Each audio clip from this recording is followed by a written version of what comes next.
si Princess Castro at narito ang mga napapanahong balita. Humigit pa sa target na 3 milyon ang mga naitalang bagong botante para sa susunod na halalan. Ito ang iniulat ng Commission on Elections sa COMELEC na naglalayong palakasin ang pagpaparehistro at paghikayat sa mga Pilipino na gamitin ang kanilang karapatan. Batay sa pinakahuling datos ng COMELEC, nasa 3,020,999 na ang mga nagparehistro bilang botante.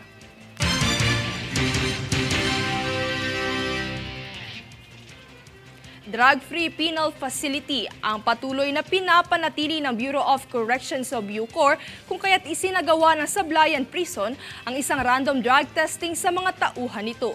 Yan ang balitang hatid ni Danisa Lopez. Matagumpay na isinagawa ng Sablayan Prison and Penal Farm o SPPF ang random drug testing sa mga tauhan nito noong 17 ng Mayo taong kasalukuyan. Sa pagbabahagi ng Bureau of Corrections o Bucor, ito'y upang mapanatili na malaya sa droga ang pasilidad at matiyak ang kaligtasan ng bawat empleyado. Sa tulong naman ng Philippine National Police o PNP ay natiyak ang katapatan sa resulta at pagsunod sa tamang proseso na mayroon ito. Kabilang sa isinagawang tulong ng mga tauhan ng kapulisan ay ang pagsusuri sa mga urine sample para matukoy kung ito ba ay gumagamit ng iligal na droga. Bahagi rin sa ginanap na drug testing ang mga tauhan ng SPPF Hospital kung saan ipinakita nito ang dedikasyon sa pagpapanatili ng ligtas na pasilidad. Danisa Lopez nag-uulat para sa One Media Network.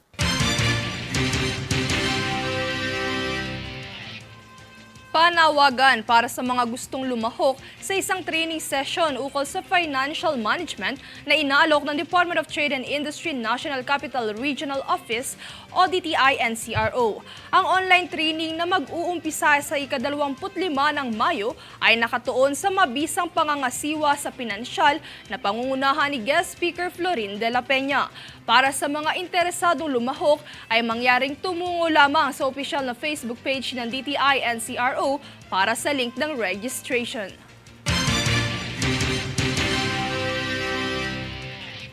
Kami ang boses ng pagbabago. Ako si Princess Castro at ito ang News Force. Sa ulo ng mga balita, Philippine Coast Guard rumesponde sa insidenteng kinasangkutan ng Cessna Plane 172.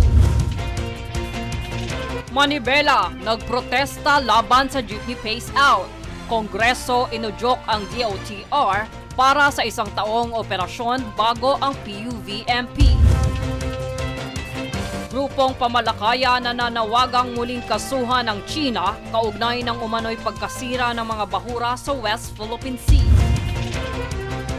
Kongreso ikinundina ang umano'y gawain ng iilang pulis sa pagiging escort ng Pogo. Target na 3 milyong botante na lampasan na. Angel Autumn nag-uwi ng 2 medalya mula sa Singapore Meet.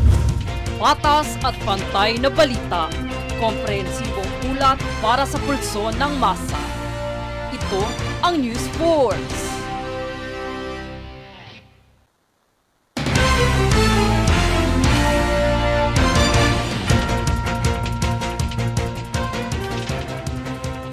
Si Princess Castro at narito ang mga napapanahong balita.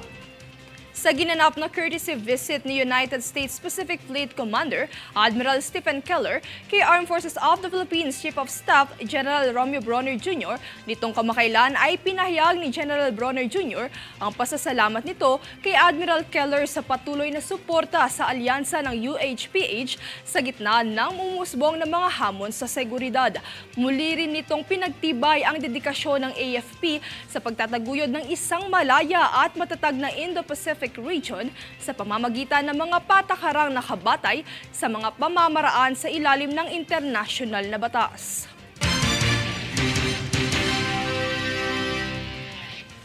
Sa pakikipag-ugnayan ng Department of Health o DOH sa United States Agency for International Development o USAID na isa sa katuparan ang pagpapatayo ng isang wellness hub para sa mga empleyado ng kagawaran. Tunghayan ng kabuuang ulat.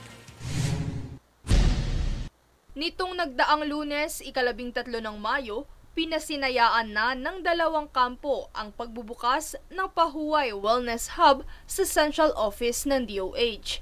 Ang Pahuway ay nangangahulugang pause or to rest na nagsilbing inspirasyon sa departamento na magbukas ng isa pang wellness hub sa Central Office nito at tugunan ng mga hamon sa kalusugan ng isip ng mga manggagawa at empleyado. Bukod sa USAID, isa rin itong milestone sa ilalim ng Joint Administrative Order No. 2023-1 o ang National Policy Framework on the Promotion of Healthy Workplace ng DOH kasama ang Department of Labor and Employment at Civil Service Commission, kung saan layo nitong itaguyod ang isang kultura ng kalusugan at kaligtasan sa lugar ng trabaho sa pamamagitan ng pagbuo ng mga tools sa pagpapahusay at mga interbensyon upang mapabuti ang kaalaman sa kalusugan at bawasan ang mga panganib ng hindi malusog na pag-uugali.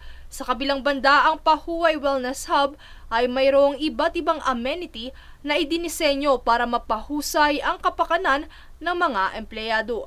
Kasama sa mga amenity na ito ang mga bisikleta, dumbbells, yoga area, mga aktibidad sa paglilibang tulad ng mga board game at breastfeed station.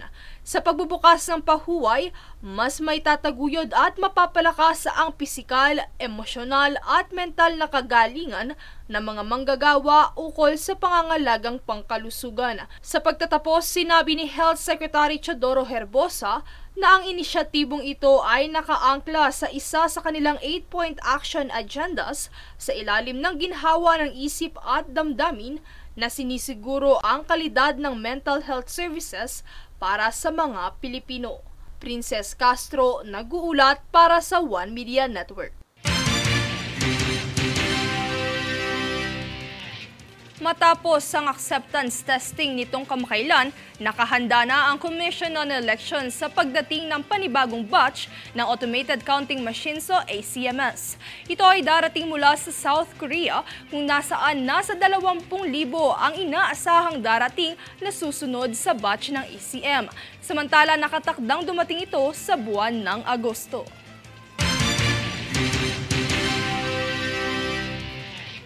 Kami ang boses ng pagbabago. Ako si Princess Castro at ito ang News Force. Sa ulo ng mga balita, Philippine Coast Guard rumesponde sa insidenteng kinasangkutan ng Cessna Plane 172. Manibela, nagprotesta laban sa jeepney pace-out. Kongreso inudyok ang DOTR para sa isang taong operasyon bago ang PUVMP. Grupong pamalakaya na nanawagang muling kasuhan ng China kaugnay ng umano'y pagkasira ng mga bahura sa West Philippine Sea. Kongreso ikinundina ang umano'y gawain ng iilang pulis sa pagiging escort ng Pogo. Target na 3 milyong botante na lampasan na. Angel Autumn nag-uwi ng 2 medalya mula sa Singapore Meet. Patas at pantay na balita, komprehensibong ulat para sa pulso ng masa. Ito ang News Force.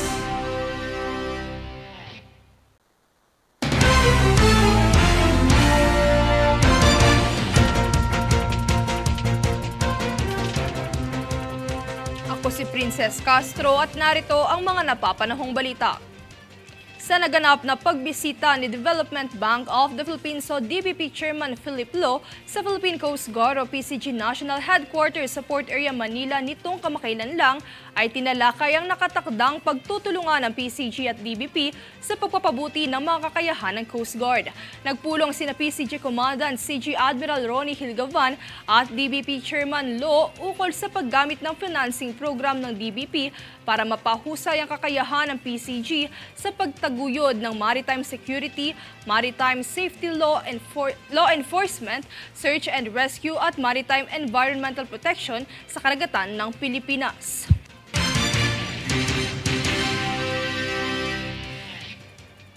Sa pagkalat ng isa na namang ayuda umano ng Department of Social Welfare and Development o DSWD ay binigyang linaw ng kagawaran na isa itong fake news kung saan inabisuhan nito ang publiko na huwag magbahagi ng personal na impormasyon ukol dito.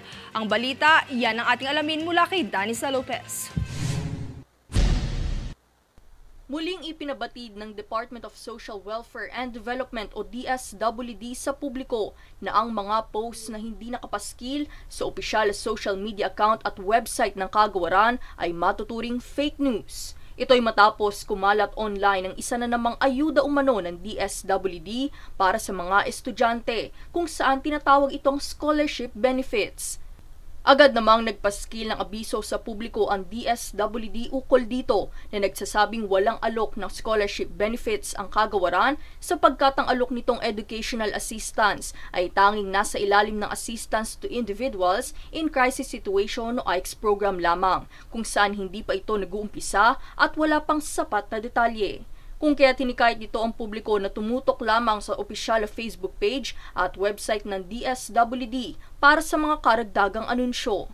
Pinayuhan din ito ang publiko na huwag magbahagi ng personal na impormasyon sa social media dahil hindi kailanman ito hihingi ng departamento sa platapormang online dahil labag ito sa Data Privacy Act. Danisa Lopez nag-uulat para sa One Media Network. Sa balitang sports, nagkamit ng 2 medalya ang Pinay swimmer na si Angel May Autumn sa kamakailang laban nito sa City Para Swimming World Series Singapore 2024. Ito na ang pangalawang pagkakataon na may uuwi ni Autumn ang ginto mula sa kompetisyon sa nasabing kategorya.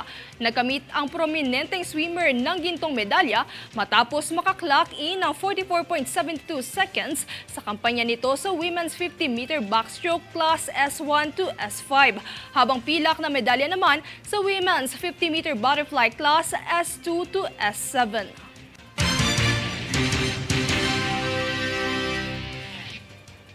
Kami ang boses ng pagbabago. Ako si Princess Castro at ito ang News Force. Sa ulo ng mga balita, Philippine Coast Guard rumesponde sa insidenteng kinasangkutan ng Cessna Plane 172. Manibela, nagprotesta laban sa jeepney pace-out. Kongreso inudyok ang DOTR para sa 1 taong operasyon bago ang PUVMP. Grupong pamalakaya na nanawagang muling kasuhan ng China kaugnay ng umano'y pagkasira ng mga bahura sa West Philippine Sea. Kongreso ikinundina ang umano'y gawain ng iilang pulis sa pagiging escort ng Pogo. Target na 3 milyong botante na lampasan na. Angel Autumn nag-uwi ng 2 medalya mula sa Singapore Meet. Patas at pantay na balita, komprehensibong ulat para sa pulso ng masa. Ito ang News Force.